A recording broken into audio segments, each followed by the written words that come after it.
Hi, good morning sa inyo. Maaga akong gumising ngayon kasi maglilinis ako ng kotse dahil sa pangalawang pagkakataon ay gagamitin ulit ang sasakyan para gawing bridal car. So ito yung pangalawang pagkakataon. Una yung sa kasal ng pinsan ko, at ngayon naman ay gagamitin para sa kasal ng pamangkin ko. So ngayon kailangan natin siyang linisin, i-disinfect para naman maging maganda siya, no? O maging malinis para sa big event na gaganapin. So nilinisin muna. Samahan niyo ako para mag car wash.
Okay, so tapos na nating linisan yung kotse. Kailangan naman natin ngayon pumunta sa flower shop para bumili ng bulaklak na ikakabit natin sa harapan. Saan kaya maganda bumili? Sa Dangwa or sa Market? Sa Dangwa kasi mura, pero malayo rito sa lugar namin yun. Pag sa Market naman malapit lang siya, kaya lang medyo may konting kataasan ng presyo, pero pwede na rin. So bahala na, samahan nyo na lang ako.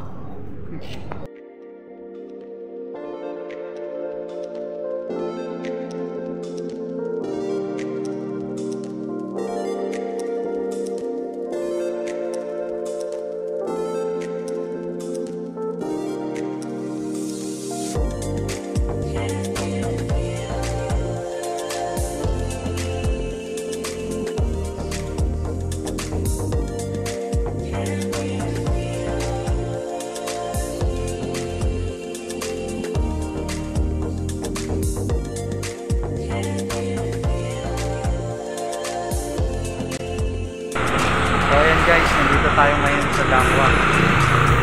Dito mas maraming pagpipilian.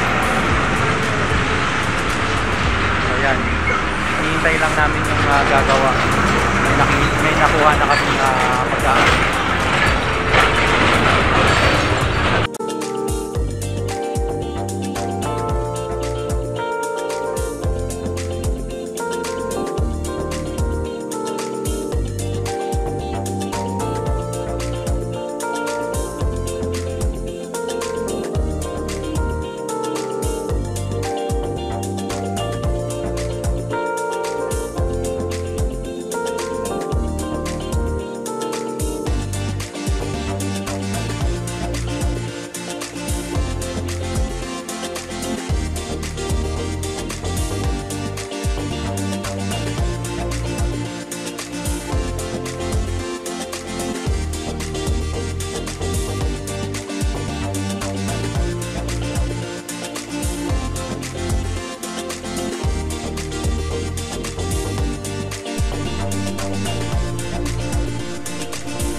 Ito yung bulaklak na nabili namin kanina.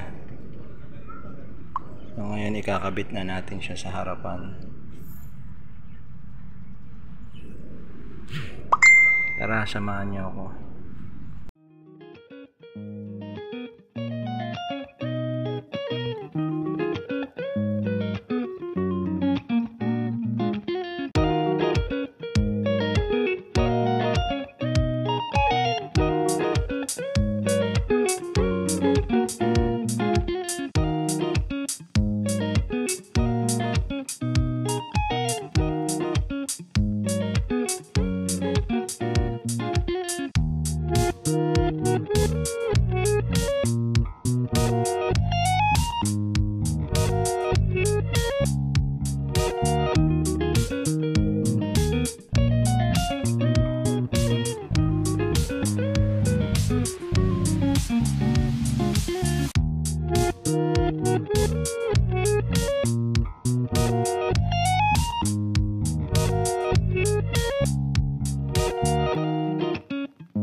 So, yun guys, okay na. Ready na lahat pagdating sa bridal car. So, pupunta na tayo ngayon dun sa venue ng pagpipikapan sa bride. So, tara, samahan mo ako.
Hello.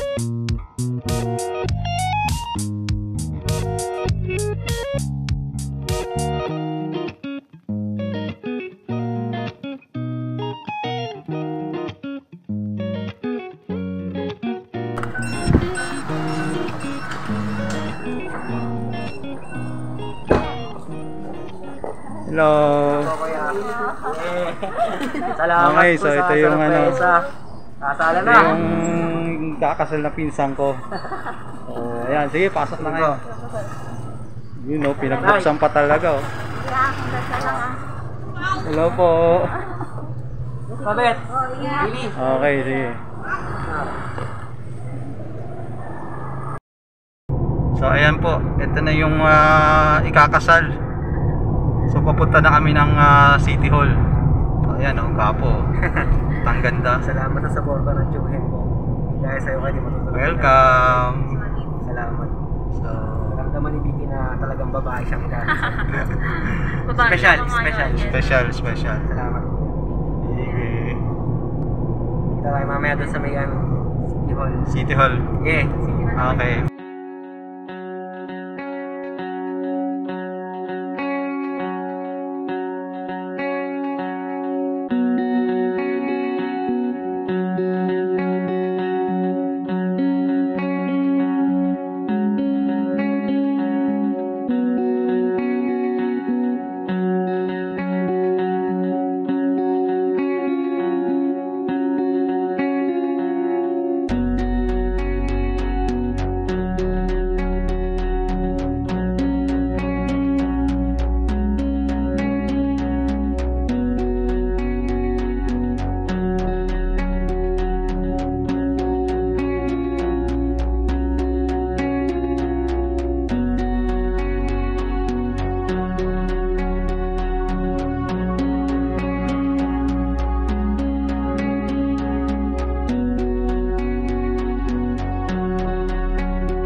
Sa una, mahirap yan. Pagkatapos nun, mahirap mo talaga. Kaya mahirap na. Matuto kayong harapin lahat ng pagsubok sa kasal. Okay? So, ito, natanin ko na ikaw as real Joshua. Angel, Joshua. Did you come here of your own free will to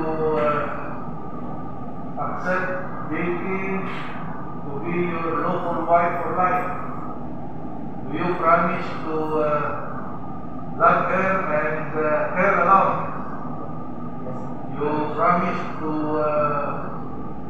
support her, and to respect her, and to be faithful to her. Ikaw, Vicky, did you come here of your own free will to accept Joshua to be your lawful husband for life? You promise to be faithful to him and to support him in his decisions, major decisions. Kailan pinag-uusapan niya, pero yung decision pa rin niya masusunod. Magpasakop ka sa kanya.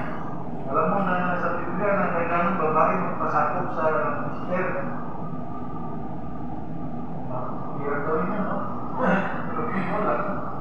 You submit to him. So, since you have declared in my presence your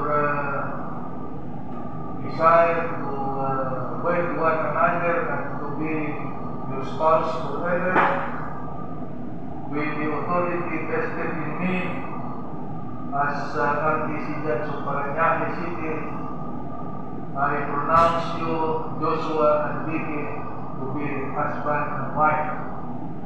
Before that, you